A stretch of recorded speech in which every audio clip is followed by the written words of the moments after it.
Welcome to online classes which is organized by Adarsh City Convent School Kakod and preferred by their honor Mr. Rajveer Singh ji. Before we will discuss discovery of cells, we will discuss before, and now after that we will discuss endomembrane system, that is a part of cells. Now first part cell का जो very important है, जो cell को cover करता है, उसके बारे में डिस्कस करने वाले हैं. तो स्टार्ट करते हैं. Cell membrane and plasma membrane. Cell membrane and plasma membrane are the membrane which is covered cell outer. That mean outer covering of the cell or boundary of the cell is called plasma membrane. Other than we can also call cell membrane, other than we can also call it plasma lemma. ये जो part है, ये जो outer covering आपको दिख रही है, hard line मैंने किया हुआ है, इसी को बोलते हैं हम प्लाज्मा मेम्ब्रेन. यहाँ पे मेंशन आउट है, नाम लिखा हुआ है. इसके अंदर ऑर्गेनलीज प्रेजेंट है, ऑर्गेनली है, उनके नाम अलग अलग मेंशन आउट है. ये आपका न्यूक्लियस, ये न्यूक्लियोलस, न्यूक्लियस एनवेलप, यहाँ पे ribosome, these are called endoplasmic reticulum, ER. These are two type, SER and RER. Smooth endoplasmic reticulum and rough endoplasmic reticulum. Now let us start. First we add cell membrane and plasma membrane. It is a boundary of each cell separate the cytoplasm from the surrounding. यानी जो cytoplasm liquid होता है, surrounding में जो solvent वगैरह कुछ present होते हैं सेल्स के इर्द गिर्द में, वो अंदर की तरफ अन अमाउंट में ट्रेवल ना कर जाए, इस वजह से ये मेम्ब्रेन बाउंड करती है इसको पूरा. और इसको इसीलिए बोला जाता है कि ये सेल की क्या होती है, बाउंड्री होती है. These are the structure of animal cell. यह जो डायग्राम है ये एनिमल सेल का है. एनिमल सेल में ये जो सारी चीजें प्रेजेंट होती हैं वो यहाँ पे बनाई गई हैं. Ribosome, cytoplasm, endoplasmic reticulum, Golgi body, plasma membrane and nucleus envelope. और इसको हम बोलते हैं RER, रफ एंडोप्लाज्मिक रेक्टिकुलम.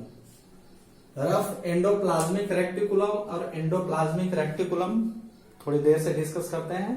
अब इसके बारे में देख लेते हैं. Present in both animal and plant cell, दोनों में मौजूद होती है. प्लाज्मा मेम्ब्रेन जो होती है दोनों में मौजूद होती है. Third, it is a selectively permeable in nature. Permeable nature होता है इसका. परमीबल नेचर कहने का मीन्स है कि जो इनऑर्गेनिक मटेरियल है या ऑर्गेनिक मटेरियल है, उनको गैसियस एक्सचेंज जब करती है सेल्स, तो उसमें क्या करते हैं, उसी को अलाउ करते हैं जो सेलेक्टिवली होते हैं. जैसे कार्बन डाइऑक्साइड ऑक्सीजन को ले, कार्बन को सेपरेट करे, या ऑक्सीजन को रिलीज कर, वाटर को रिलीज करे when it's gaining some amount of solvent और other than materials. It allow some minerals in and out of the cell. आगे बता दिया कि कुछ मिनरल्स होते हैं, उनको ये क्या करता है, एंट्री करता है, इन अंदर आने देता है. अगर इसे जरूरत है, नहीं जरूरत है तो फिर उसको आउट कर देता है. नोट, इसमें थोड़ा सा ध्यान देने वाली बात होती है. बात यह है कि प्लाज्मा जो मेम्ब्रेन होती है वो क्या होती है, फ्लेक्सिबल होती है. जैसे फ्लेक्सिबल रिबन होता है, फ्लेक्सिबल होता है, स्ट्रेचेबल होता है. तो it is flexible and can be folded, broken, renovated. टूटे, जुड़े, ऐसा इसका वर्क चलता रहता है. क्यों? क्योंकि ये क्या होती है, फ्लेक्सिबल होती है. Again we will discuss about moment of substance. अब यहां पे इसने टॉपिक दे दिया हमें कि substances can be in and out. तो how it will in and out we will discuss here. Movement of substances through plasma membrane. तो movement of substances through the plasma membrane दो टाइप से होता है. पहला जो कंडीशन होती है वो डिफ्यूजन के थ्रू होती है. दूसरी जो कंडीशन होती है वो ऑस्मोसिस के थ्रू होती है. डिफ्यूजन एक तरीके से आपका हिंदी में बोलते हैं विसरण, और ऑस्मोसिस आपका परासरण. तो सबसे पहले डिफ्यूजन डिस्कस करते हैं. तो यहां पे लिखा हुआ है it is spontaneous movement of substances. Spontaneous कहने का मीन्स है आना भी है और जाना भी है. ये कान भी ये कान भी, both these are ears. Then इस टाइप का ये प्रोसेस है तो हम इसको बोलते हैं स्पॉन्टेनियस प्रोसेस, जो लगातार continuously higher to lower, lower to higher चलता रहता है. होता क्या है डिफ्यूजन में? हायर कंसेंट्रेशन, जैसे यहां पे थोड़ा सा देख लीजिए, हायर कंसेंट्रेशन एरिया से लोअर कंसेंट्रेशन एरिया में लिक्विड क्या करता है? मूव कर जाता है. ये हायर कंसेंट्रेशन है.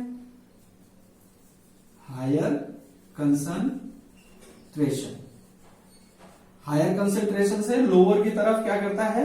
मूव करता है. When it's going to be equal, या अमाउंट में ये ज्यादा हो गया तो फिर इधर से इधर लेट्स इट मूव्स अगेन. ये प्रोसेस लगातार कंटिन्यूअसली चलता रहता है सेल के अंदर.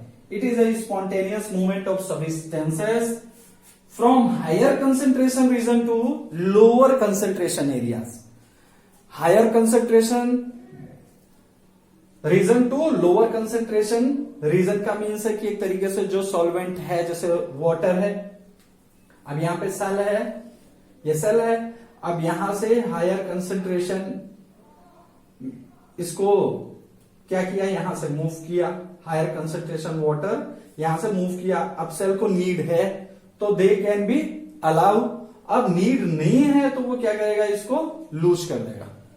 जब इसको लूज कर देगा तो प्रोसेस ये क्या होता है? लगातार चलता रहता है. It can be written and written their movement of substances. Diffusion की डेफिनेशन देख लीजिए. It is a spontaneous movement of substances from lower area to higher, from higher area to lower area, but concentration is not change. That is oxygen and carbon dioxide can move across the cell membrane. जैसे पहले भी बताया आपको कि ये जो cell membrane होती है ये क्या कार्बन डाइऑक्साइड को रिलीज करती है और ऑक्सीजन को क्या करती है? गेन कर लेती है. तो ये जो मूवमेंट है इसको क्या करेगी? रिलीज करेगी और इसको जाएगी. तो ये जो गैसियस एक्सचेंज है ये चलता रहता है. Gaseous exchange through the diffusion process के थ्रू होता है. नेक्स्ट थोड़ा और इजी वे में इसे देखना चाहेंगे तो वही सेल का एग्जांपल है. It's a need to outer material, then it's absorb, और not needed then it's remove. ये क्या करेगा? जब जरूरत होगी तो एंट्री देगा, अगर जरूरत नहीं होगी तो उसे क्या कर देता है? बाहर कर देता है. Again osmosis. ऑसमोसिस परासरण. तो the movement of water molecules through plasma membrane called osmosis. The movement of water, that mean कि सॉल्वेंट है. वाटर क्या होता है? सॉल्वेंट होता है. तो movement of higher to lower, अब यहां से वाटर को एंट्री हो रही है, अंदर की तरफ जा रहा है. दैट मीन कि ये प्रोसेस कौन सा है? ऑसमोसिस प्रोसेस है. क्यों? डिफ्यूजन ऑफ सॉल्वेंट भी हम इसे बोलते हैं, या तो आप बोल सकते हो इसको diffusion of solvent. These are similar processes. Diffusion of solvent बोल दीजिए, ऑस्मोसिस बोल दीजिए, both these are similars. How? The movement of water यानी सॉल्वेंट क्या कर रहा है? हायर कंसेंट्रेशन एरिया से लोअर कंसेंट्रेशन एरिया में जब मूव करेगा तो उसे हम क्या बोलेंगे? ऑस्मोसिस बोलेंगे. कब? वाटर. जब वाटर होगा तब हम उसे क्या बोलेंगे? ऑस्मोसिस या डिफ्यूजन ऑफ वाटर. डिफ्यूजन कब बोलेंगे? जब हायर कंसेंट्रेशन अदर मटेरियल भी होते हैं जो सेल गेन करती है तो हम उसको बोलते हैं डिफ्यूजन. अब एक बच्चे ने क्वेश्चन किया था कि what is the difference between plasma membrane and plasmolysis. तो हम इसको अगर जनरल एग्जांपल में बोले कि